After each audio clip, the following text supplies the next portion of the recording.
তোমরা কাজ করো, শোনো আমি আবার বলি, শ্রেণীব্যক্তি অবিচ্ছিন্ন শ্রেণীসীমা গণসংখ্যা, এটা কিসের ক্ষেত্রে? আয়তলেখা আঁকতে গেলে, আয়তলেখা লিখতে গেলে আমাদের কি করতে হবে? শ্রেণীব্যক্তি অবিচ্ছিন্ন শ্রেণীসীমা হচ্ছে গণসংখ্যা। আচ্ছা আর তুমি বলো এটা থেকে আমরা কি করব বলো? এই দেখো 33 থেকে আমরা 0.5 বিয়োগ করবো, তাই না? বিয়োগ করলে কত হবে? 32.5।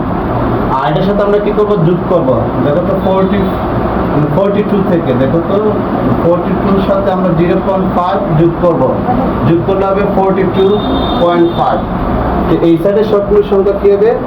বিয়োগ হবে শ্রেণী নিম্ন সীমার সাথে। এগুলো হচ্ছে শ্রেণী নিম্ন সীমা, সবগুলোর সাথে বিয়োগ হবে। আর এদিকে শ্রেণী সর্বোচ্চ সীমা, সবগুলোর সাথে কি হবে? যোগ হবে। তাহলে আমরা একটা কাজ করি, লিখবো 32.5, এরপর হচ্ছে 42.5। আমি আবার বলতেছি, দেখো তো 32.5, এই যে বিয়োগ করছি এটা হচ্ছে 0.5, আর যে 0.5 যোগ করেছি।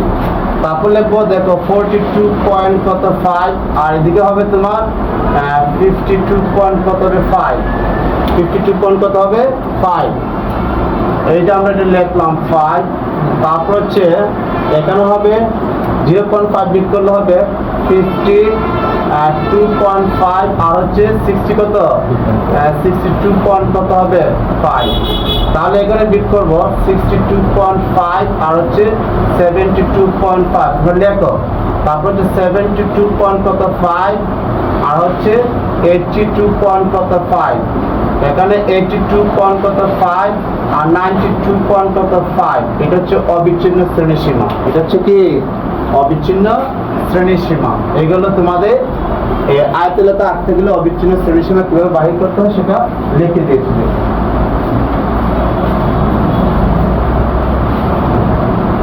তাড়াতাড়ি লেখো।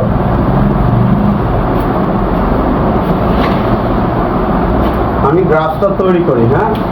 1টা 2টা 3টা 4টা 5টা 6টা 7টা লাগবে আমার।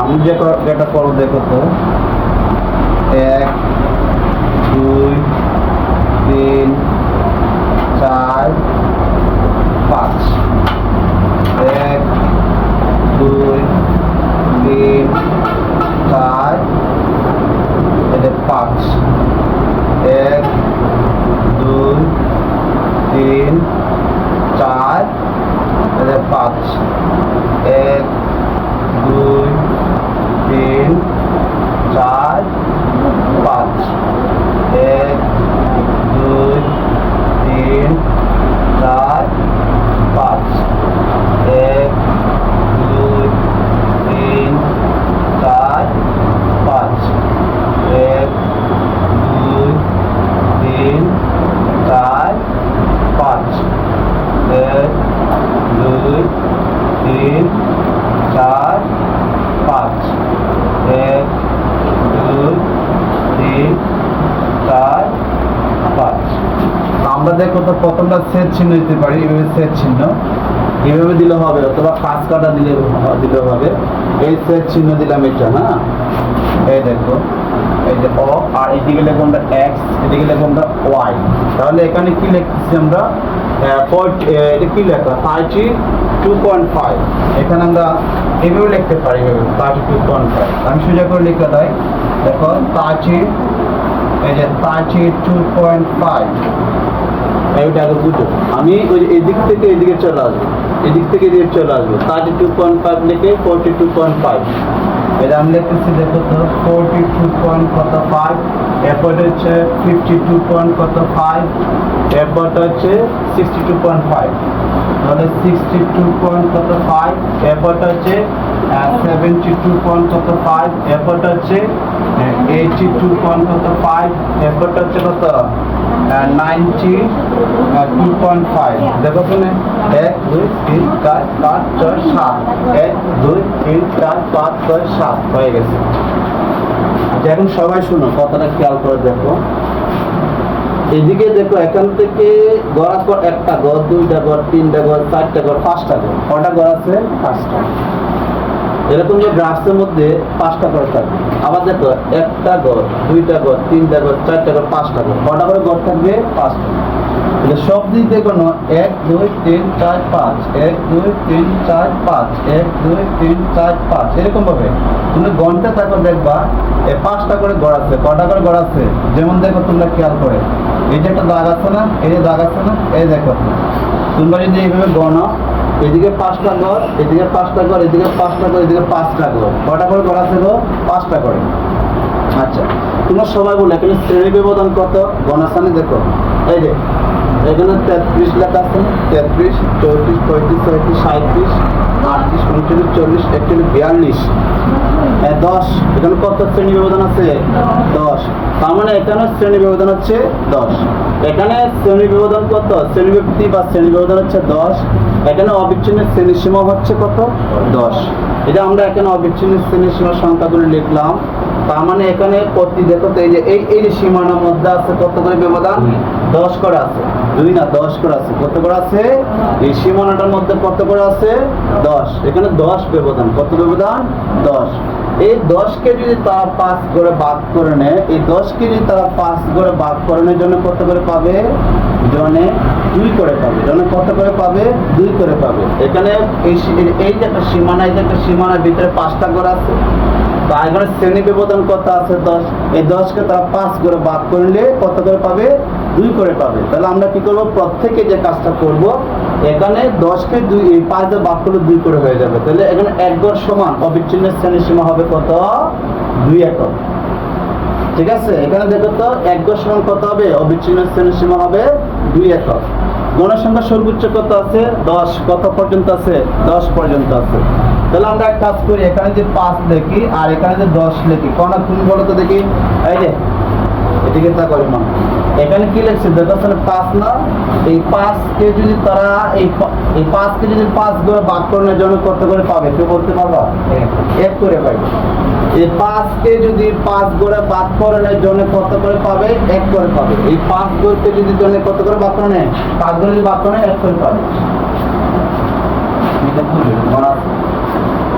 তোমরা সবাই বলো দেখি, এখানে 5 দিয়েছি তাই না? ঘর আছে 5টা, জন্য কত করে পাবে? 1 করে পাবে। আর এখানে 10 আছে, হ্যাঁ? শ্রেণী ব্যবধান কত? বা অবিচ্ছিন্ন শ্রেণী সীমা হচ্ছে 10। 5 ঘরের জন্য কত করে পাবে? 5 করে কত করে বলো? 1 করে পাবে না? হ্যাঁ, এই ছেলে 10কে যদি 5 ধরে ভাগ করার জন্য কত করে পাবে? 2 করে। ওরা বলে হেল্প করে। 10কে যদি 5 জনে ভাগ করানোর জন্য কত করে পাবে? 2 দিয়ে 1 পাবে কেন? তাহলে এখন দেখো, আমরা যেটা করবো, 4 কোনটা দেখো তো, এই দেখো 1 2 3 4, এই হচ্ছে 4।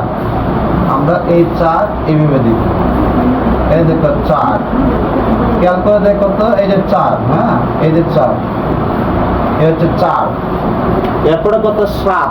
এই দেখো 5 নাম্বার দাগ হচ্ছে এটা, 5 নাম্বার দাগ এটা, 5 6 7, এই হচ্ছে 7, এই যে 7। ঠিক আছে, এই হচ্ছে 7, এই হচ্ছে 7। এরপরটা কত লেখা আছে দেখো বাবা? 9। এটা হচ্ছে 10, 10-এর একবার নিচে, এটা হচ্ছে 9। এই যে 9, এই যে আমরা যেটা করব, এই হচ্ছে 9। এরপরটা হচ্ছে 10, 10 হচ্ছে এটা, এই যে 10 লেখা আছে, 10, এই যে 10। ঠিক আছে, এই হচ্ছে 10। এরপরটা কত লেখা আছে? 10। তাহলে দেখো তো 5 কোনটা সেটা খেয়াল করো। 5 হচ্ছে এটা 1 ঘর উপরে, এই দেখো 1 ঘর উপরে, 5-এর 1 ঘর উপরে, এই হচ্ছে 6। এরপরটা কত? 4। এটা হচ্ছে 5 1 ঘর নিচে, তাই না? এই হচ্ছে তোমাদের কি আয়তলেখা আঁকা হলো। কি আঁকা হলো? আয়তলেখা আঁকা হলো। যদি কোনো সমস্যা হয় আমাকে বলতে পারো, হ্যাঁ, তার কোনো সমস্যা হলে বলো। দেখো তোমরা লইরো না, ঠান্ডা মাথায় কোনো হাত নিচে রাখবে দিকে।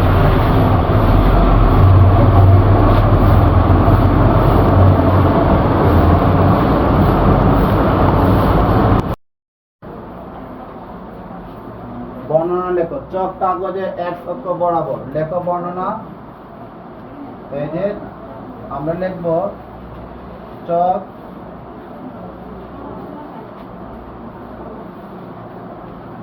কাগজের, চক কাগজের এক অক্ষ বরাবর। এই লেখো বর্ণনা সহ লেখো। চক কাগজের এক অক্ষ বরাবর। এই চক কাগজের এক অক্ষ বরাবর এই যে প্রতি ওয়ান গড় সমান, প্রতি ওয়ান গড় সমান কিটা? অবিচ্ছিন্ন। অবিচ্ছিন্ন দেখো, অবিচ্ছিন্ন দেখো শ্রেণী সীমা, অবিচ্ছিন্ন শ্রেণী সীমা 2, দেখো তো 2 একক দড়ে এবং ওয়াই অক্ষ বরাবর, ওয়াই অক্ষ বরাবর প্রতি এক গড় সমান, প্রতি এক গড় সমান, প্রতি এক গড় সমান গণসংখ্যা। দেখো তো 1 একক, 1 একক দড়ে, 1 একক দড়ে আয়তলেখা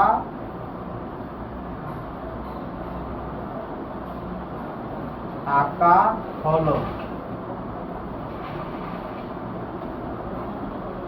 আয়তলেখা আঁকা হলো। দেখি আমার কাছে তো পড়লে সম্ভব,